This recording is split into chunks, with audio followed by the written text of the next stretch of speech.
Vasara yra atostogų metas ir visi pasilgi šilumos traukia prie jūros arba kur nors į pietus. Bet yra ir tokių, kurie važiuoja priešingai, kuo šiauriau. Ypač tai pastebima Norvegijoje. Keli prisipildo kemperių, susidaro kamščiai. Iš visos Europos žmonės traukia į šiaurę, į pačią šiaurę. Kas juos taip ten traukia? Visų pirma, Norvegija yra viena iš įspūdingiausių šalių dėl savo gamtovaizdžio, o antra, kad tie gamtovaizdžiai matomi tik kelis mėnesius per metus, ypač pačioje Norvegijos šiaurėje. Žiemos metu šiaurinė Norvegija pasidengia sniegu ir oro sąlygos gali būti tragiškos. Patikėkit, į lauko nosis tikrai nesinori iškišti. Be to, žiemos metu čia visiškai tamsu. Kai kurie saulės nemato ištisą žiemą, o vasara priešingai. Saulė nepalieka šiaurinio polio ištisus mėnesius, o į tą žemės rutulio teritoriją, kur nenusileidžia saulė, papuola ir šiaurės Norvegijos gabalėlis, esantis iš poliarinio rato. Augalai gavę didelį kiekį saulės sužaliuoja, o žmonės tampa pakilios nuotaikos, nori bendrauja, šypsosi. Turistai vasaromis traukia ten ir dėl to, kad šiaurinė Norvegija slepia daug gamtos stebuklų, apie kuriuos ir ruošiamės jums papasakoti. Bet pradžioje prisistatysime. Esame lietuvių pora gyvenanti Norvegijoje. Keliaujantį ir besidalinantį kelionių įspūdžiais dažniausiai per YouTube kanalą. Štai Kristina, kurią dažniausiai pastebite kadruose iš įvairiausių kampelių. Čia aš Tadzas, dažniausiai kalbantis į kamerą ir pasakojantis istorijas.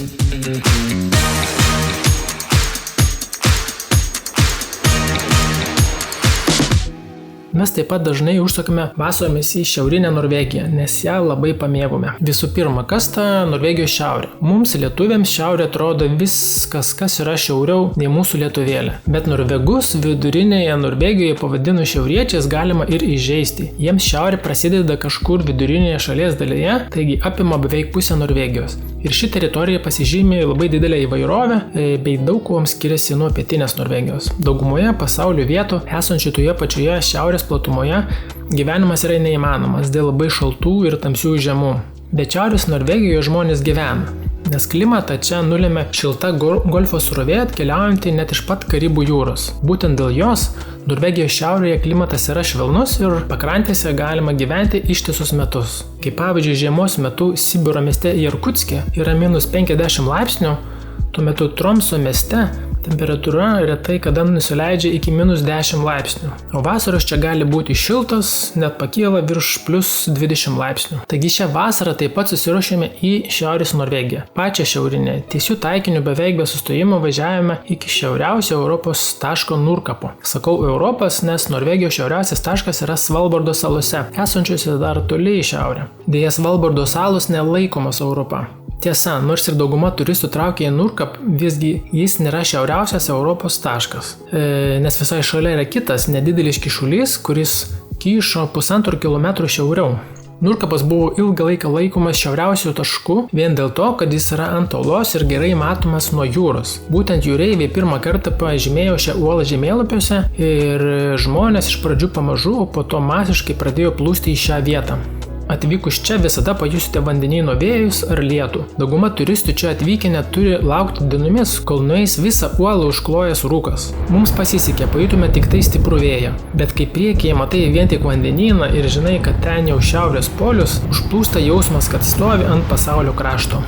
Ir į šitą pasaulio kraštą žmonės plūsta automobiliais, motociklais ir net dviračiais. Būtent čia dviratininkams baigėsi garsusis Atlanto pakrantės kelias. Ir tiek dviratininkų retai kur sutiksi. Iki Nurkapo kelias tolimas, o aplinka čiauri, ta dauguma apsilankė čia vėl leidžiasi į apačią. Visgi vertėtų labiau patyrinėti šios vietas. Mes nusprendėme dar paravažiuoti keliu, kuris visai neseniai buvo įtrauktas į gražiausių Norvegijos kelių sąrašą.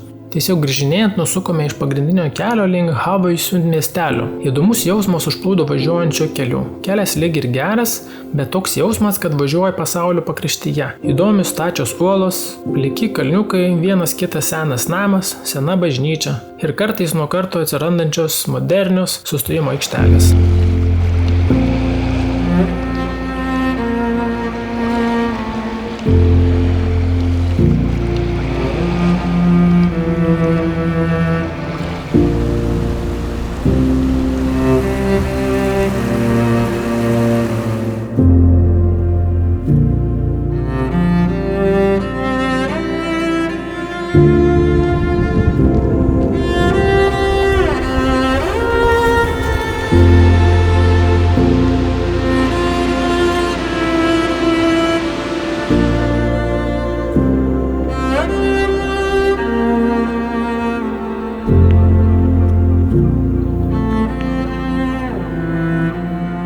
Ir galiausiai privažiuoja žvejų miestelį, tokį tikrą jūrinį kaimuką, turintį apie 1000 gyventojų.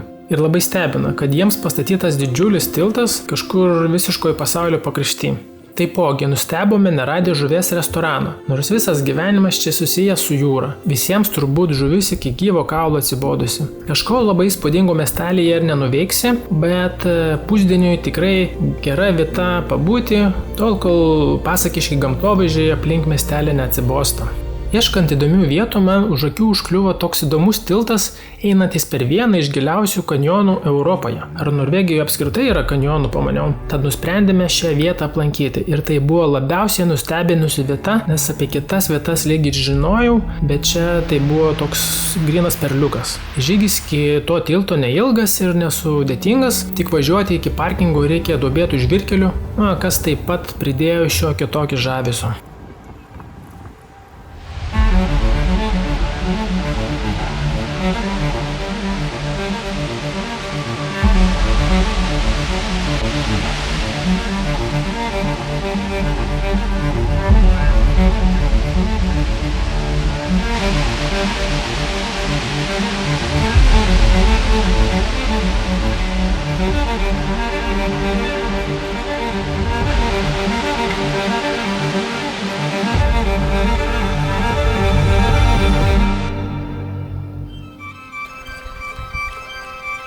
Šiaurinėje Norvegijoje labai gausų gražių kalnų su snieguotomis viršūnėmis. Ten užlipus galima net paliesti ledynus. Bet mes nusprendėme pasirinkti žygį iki Mėlynojo ežero, Blå Isvatnet. Žiūrint iš palydovo, vanduo atrodo toks mėlynas, kad net norisi nueiti ir patikrinti, ar tai tiesa. Žygis iki šio ežero neprailgo, nes visą kelią mūsų supo kvapą gniaužiantis laukinės gamtos vaizdai.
O nusileidus nuo kalnų įmanoma atsidurti ir Baltų smėlių pliaže, kur esant geram orui galima ir išsimaudyti, bet garantuoja, kad vanduo bus visokas.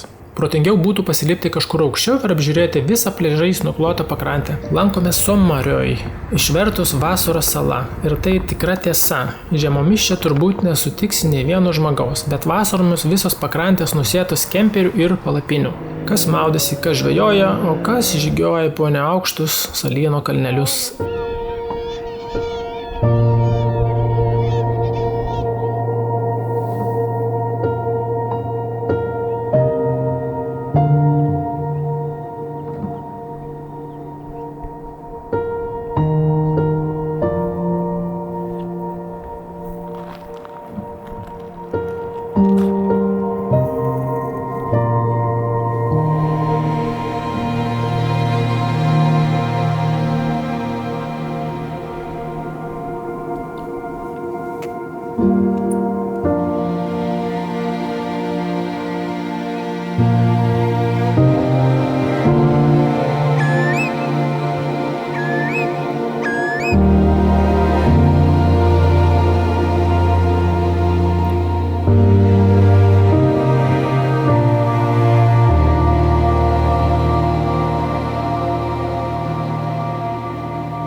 čia leidžiantis į apačią prasideda kalnuotas ir smėlėtas pakrantės ruožas, kuris sutraukia daugybę žmonių iš viso pasaulio. Visas šias vietas jau esu parodęs savo ankstesniuose video. Tiek Senija ir Andoj salos, tiek garsieji Lufotinai, tiek visai įspūdinga šis Triksvėjin pakrantė, kuri buvo pravažiuota dviračiu. Nesikartosiu pasakodamas apie tas pačias vietas. Nuorodas iš šios video įmesiu iš šio video aprašymą. Šiaurės Norvegija kaskart mus nustebino, nors jau buvome joje daugybę kartų. Ir vis sužinau kažkokių naujų vietų, kurias praleidome, pražiopsojame. Reikalingas tik geras oras ir šiaurė jūs tikrai nustebins.